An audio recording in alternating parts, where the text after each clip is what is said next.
berpikiran positif. Apabila kita punya harapan, keyakinan ke depannya hal-hal akan menjadi positif, Indonesia akan semakin cerah. Tentunya walaupun di luar diri kita itu nggak sebaik yang kita pikirkan, diri ini sudah berusaha yang terbaik untuk melalui ini semua. Dan tentunya keberusahaan kita mendidik diri ini, meningkatkan value, meningkatkan skill, meningkatkan ketenangan hati, jiwa, raga, pola pikir yang baik, itu tidak akan sia-sia, bahkan menjadikan diri ini semakin memiliki nilai, teman-teman. Maka dari itu segala sesuatu itu akan menjadi suatu hal yang baik apabila kita menyikapinya dengan baik. Namun sebagus apapun situasinya, sebagus apapun keadaannya, apabila kita tidak mendidik diri kita semakin baik, itu akan menjadi situasi yang sia-sia, berlalu begitu saja, bahkan menjadi suatu keterlenaan bagi kita untuk melakukan hal-hal yang tidak masuk akal. Assalamualaikum warahmatullahi wabarakatuh. Salam sejahtera bagi kita semua, teman-temanku dimanapun kalian berada. Semoga pada kesempatan kali ini kalian semua dalam keadaan sehat walafiat, dalam keadaan lancar aktivitas pekerjaan maupun kesehariannya. Semoga kita semua senantiasa diberikan keberkahan, kelancaran, kemudahan oleh Allah Subhanahu wa Ta'ala Tuhan kita, sehingga hari-hari kita ke depannya semakin hari semakin baik, semakin produktif, semakin berkah dan manfaat bagi orang-orang yang kita sayangi dan orang-orang yang ada di sekeliling kita. Sebelum kita masuk pada pembahasan kita pada hari ini, jangan lupa untuk subscribe ya teman-teman, like, share, dan komen, dan nyalakan notifikasi lonceng yang ada di situ ya teman-teman. Bantulah konten ini agar semakin meluas, menyebar, dan selalu memberikan insight-insight yang baik bagi seluruh masyarakat Indonesia Raya kita ini. Pada hari ini saya akan membahas hal-hal yang sekarang tidak berkaitan dengan pemerintahan ya teman-teman, karena banyak disalahpahami 2 konten atau 3 konten yang lalu ya. Saya membahas tentang mungkin hashtag kabur aja, atau mungkin juga Indonesia gelap, yang saya juga menyatakan bahwa kedepannya bukan Indonesia gelap teman-teman. Saya yakin Indonesia akan semakin cerah ke depannya. Namun semua itu disalahpahami bahwa saya dianggap buzzer rezim teman-teman, dianggap buzzer pemerintah gitu kan. Sebetulnya saya juga nggak terlalu peduli ya kalau ibaratnya dihujat atau di salah pahami ya. Saya hanya menyatakan bahwa di sela-sela kehidupan sesulit apapun gitu kan, sebagaimana yang saya contohkan orang-orang yang saya angkat kemarin gitu kan, banyak dari kita yang ketika dalam keadaan krisis, dalam keadaan sulit, malah bahkan menjadi orang-orang yang memiliki kesempatan untuk menjadi pribadi-pribadi yang lebih sukses teman-teman. Karena kenapa? Karena pola pikir mereka bisa sukses, sebagaimana yang saya bilang kemarin, ada Bapak Sandiaga Uno, ada Bapak Khairul Tanjung, ada Bapak Lo Keng Hong sebagai investor berhasil yang sangat dianggap sebagai Warren Buffett-nya Indonesia gitu kan. Beliau semua adalah orang-orang yang sukses dalam keadaan krisis teman-teman. Mereka bisa mengambil peluang dan kemudian mereka bisa menjadi pribadi-pribadi yang sampai saat ini benar-benar menjadi tokoh besar di negeri ini teman-teman. Dan mereka menggapai itu semua ketika Indonesia dianggap gonjang-ganjing, besar, gelap, yang bahkan lebih sulit daripada hari-hari kemarin dan hari-hari ini teman-teman. Kalau seandainya kamu atau siapapun menganggap bahwa hari-hari ini adalah hari-hari yang sulit, ada di tahun-tahun lampau, di 98, di 2008, di 2020 gitu kan.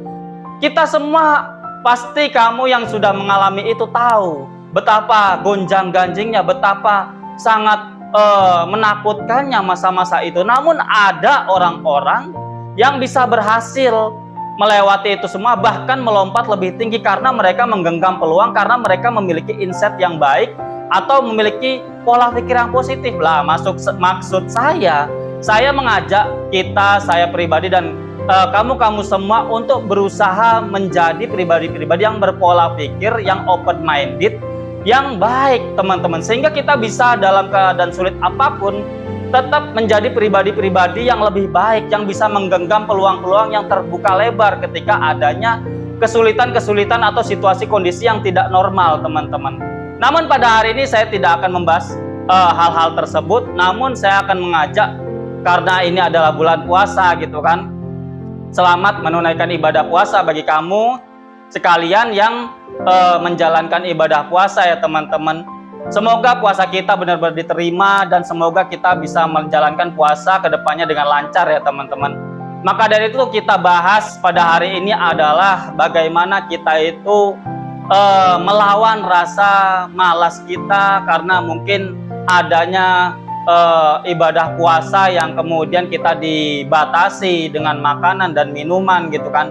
Dan kita juga harus berusaha nggak cuma menahan lapar dan haus, karena ibadah puasa ini esensinya sejatinya adalah mendidik kita untuk menahan diri, mengolah hati dan pikiran, menenangkan pikiran dan hati dan jiwa kita ya teman-teman. Untuk itu marilah kita bahas lebih dalam segmen olah pikir, mengolah pikiran, merenungi kehidupan dan berbagai hal yang terjadi dalam kehidupan ini. Teman-temanku dimanapun kalian berada, kita dalam berkehidupan tentu saya sudah bahas di episode-episode yang lalu. Kita akan selalu mengalami problematika hidup, masalah, situasi kondisi yang tidak mendukung gitu kan. Kalau kita anggap hari-hari ini adalah hari-hari sulit, digembar-gemborkan di media sosial, di info-info gitu kan, di berita-berita bahwa Indonesia suram.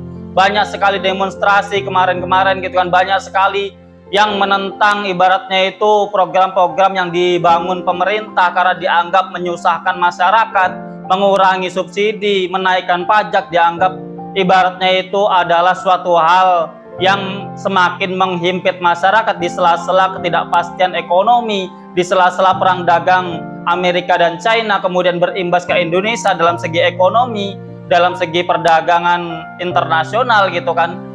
Ini semua adalah hal yang ada circle-nya teman-teman, ada ibaratnya itu masa-masanya. Nggak setiap masa itu baik, nggak setiap momen atau waktu itu akan berjalan lancar dan baik dan mulus ya teman-teman. Ada masa di mana kita itu longgar sekali, segala sesuatunya mudah, segala sesuatunya booming, properti booming, dagang gampang karena daya beli melimpah gitu kan, karena perputaran uang di masyarakat banyak gitu kan. Ada masa ketika kita itu merasakan situasi kondisi yang sulit.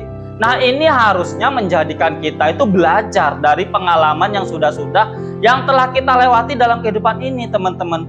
Bukan justru kita ketika susah mengeluh, ketika senang lupa gitu kan.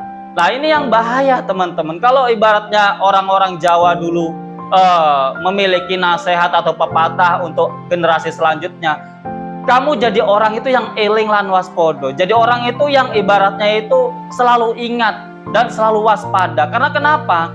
Jangan sampai kita terlena dengan sesuatu, jangan sampai kita mengeluh terlalu dalam karena situasi dan kondisi yang memang tidak bisa kita kendalikan. Yang bisa kita lakukan harusnya kita mengendalikan diri kita sendiri.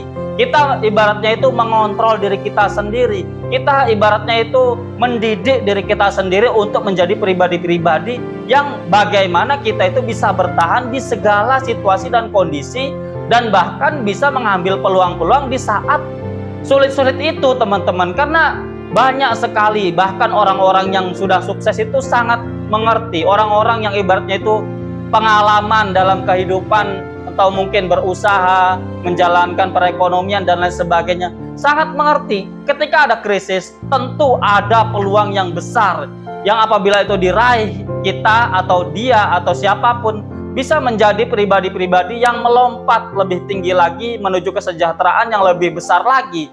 Dan ini banyak orang yang sudah pengalaman itu paham dengan itu. Bahkan terkadang mereka malah menunggu masa-masa sulit agar mereka bisa meraup atau menciduk atau menggenggam sebanyak mungkin peluang-peluang yang terbuka ketika masa krisis itu teman-teman. Jadi saya ibaratnya itu mengajak saya pribadi dan kamu semua di konten-konten yang lalu gitu kan, kalau saya mengaitkan dengan pemerintah bukan berarti saya itu ibaratnya itu terlalu mengeluh-elukan pemerintah atau rezim gitu kan. Bukan itu. Kita jadi pribadi itu jangan selalu menyalahkan yang di luar diri kita. Kita selalu menyalahkan hal-hal yang tidak bisa kita kontrol. Kita harusnya berfokus kepada diri kita sendiri. Kalau kita mau bertahan dalam situasi kondisi yang sulit, sesulit apapun, ya kita harus mengupgrade diri. Ibaratnya itu entah menambah ilmu pengetahuan kita, skill kita, kemampuan kita, ibaratnya itu ketelatenan kita, kesabaran kita, ibaratnya tuh kelakuan dan sikap kita terhadap orang lain, itu adalah hal-hal komponen-komponen, salah satu atau beberapa komponen yang harus kita bina dalam diri kita, sehingga ketika dalam situasi apapun, di situasi sulit apapun gitu kan, kita mampu bertahan karena kita punya value, nilai-nilai kepribadian atau nilai-nilai yang lebih dari diri kita. Entah kita memiliki pengetahuan yang lebih, skill yang lebih, kecekatan atau keteguhan atau ketelatenan yang lebih. Kalau kita memiliki itu semua, tentu orang lain akan membutuhkan kita, teman-teman. Tentu orang lain atau orang-orang yang membutuhkan suatu pribadi-pribadi yang memiliki value seperti itu, tentu tidak akan sepi job gitu kan, tidak akan sepi pemasukan. Bahkan ketika situasi kondisi sedang krisis, mereka itu amat dibutuhkan, bahkan income-nya bisa lebih tinggi karena mereka memiliki value yang tidak banyak orang miliki. Dan kita harus seperti itu, teman-teman. Maksud saya seperti itu yang kemarin-kemarin, ibaratnya di situasi apapun gitu kan, kita harus optimis. Di situasi apapun kita harus berpikiran terbuka. Jangan-jangan banyak peluang di sekitar kita ketika itu, ketika krisis itu, ketika sulit itu. Jangan-jangan ketika masa-masa itu banyak hal-hal yang bisa kita lakukan. Nah, ini yang saya ajak bagi diri saya pribadi dan bagi kamu semua. Marilah kita berusaha menenangkan pikiran, menenangkan hati, membuka pikiran, merenungi segala sesuatunya agar kita itu tidak terseok-seok dalam menjalani kehidupan ini, agar kita bisa menjalankan kehidupan ini semakin hari semakin baik, teman-teman. Apalagi di momen puasa ini, kita dilatih oleh agama kita. Kenapa puasa ini diwajibkan? Adalah suatu bentuk manfaat sebetulnya secara hakikatnya untuk diri kita pribadi. Kita dididik untuk menahan diri, menahan hasrat hawa nafsu. Hawa nafsu itu bukan berupa ibaratnya itu hubungan antara lawan jenis dan lain sebagainya. Menahan keinginan, hasrat emosional, ibaratnya itu impulsivitas dalam diri kita. Apa-apa kita gopoan, apa-apa kita ibaratnya itu kepoan, apa-apa kita itu ibaratnya itu selalu FOMO-an. Ini adalah hal-hal yang harus kita kontrol dalam diri kita di momen puasa ini, teman-teman. Kita diajak atau dididik atau dipaksa belajar untuk menekan hasrat-hasrat itu, menekan emosionalitas kita, impulsivitas kita, menekan segala sesuatu yang ibaratnya itu akan menjadikan kita itu terjerumus atau tersandung dalam kehidupan ini, teman-teman. Ini yang harus kita bina dalam diri kita. Inner circle, ibarat inner beauty kita itu harus benar-benar kita rawat. Bagaimana sifat, kelakuan, jiwa, hati, dan pikiran, cara pola pikir, cara pola pandang, cara kita berperilaku, cara kita bersikap, bagaimana kita bisa menahan diri, bagaimana kita bisa berpikir jernih, menyaring segala informasi yang berbanjiran setiap hari dalam layar kaca kita, dalam berita-berita yang ada di TV, di HP, maupun di sosial media kita. Bagaimana kita mengontrol itu semua, dan ketika kita mengolah segala informasi yang ada, kita mengolah segala sesuatu yang di luar diri kita yang memapar diri ini gitu kan.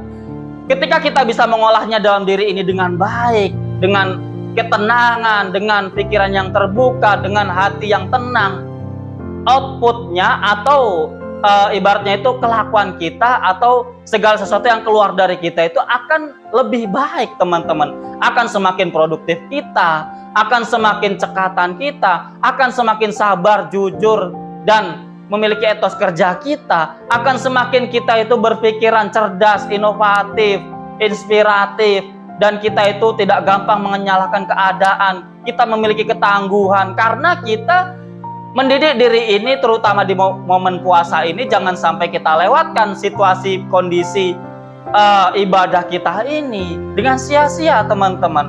Karena itu adalah hal-hal hakikat yang harus kita renungkan, yang harus kita implementasikan dalam ibadah kita. Gak cuma menahan makan dan menahan minum. Semua orang itu bisa menahan makan dan minum kalau mereka mau. Bahkan setelah corona ini viral sekali intermittent fasting gitu kan. Bagaimana ada biar badan sehat, puasa 8 jam, puasa 12 jam gitu kan. Atau mungkin ada program-program diet, program-program kesehatan yang berkaitan juga menahan makan dan menahan minum, atau defisit karbo gitu kan, menahan makan yang karbohidrat biar sehat gitu kan. Ada juga yang menahan ini, menahan itu gitu kan. Kalau cuman menahan makan dan minum dan hal-hal yang seperti itu, nggak harus kita itu beribadah gitu kan. Itu adalah kebutuhan pribadi, kebutuhan tubuh, dan ini adalah salah satu hikmah dari puasa ya teman-teman. Menyehatkan badan sebagaimana yang dikatakan oleh Nabi Muhammad gitu kan, sumu tasihhu, kamu puasalah maka kamu akan sehat gitu kan. Itu juga bisa diartikan sehat bukan cuma secara badan, secara dohir, namun secara batin. Kalau kita hanya bisa menggapai sehat-sehat dohiriyah, sehat-sehat badan, fisik, nggak harus ibadah teman-teman. Program-program yang saya bilang tadi gitu sudah banyak sekali, tapi nilai ibadahnya ya nggak ada. Itu bedanya ibadah dan tidak ibadah dari niatnya, dari penataan kita, dan tentunya faedahnya, manfaatnya lebih daripada program-program biasa untuk kesehatan yang mengkaitkan dengan menahan makan dan minum.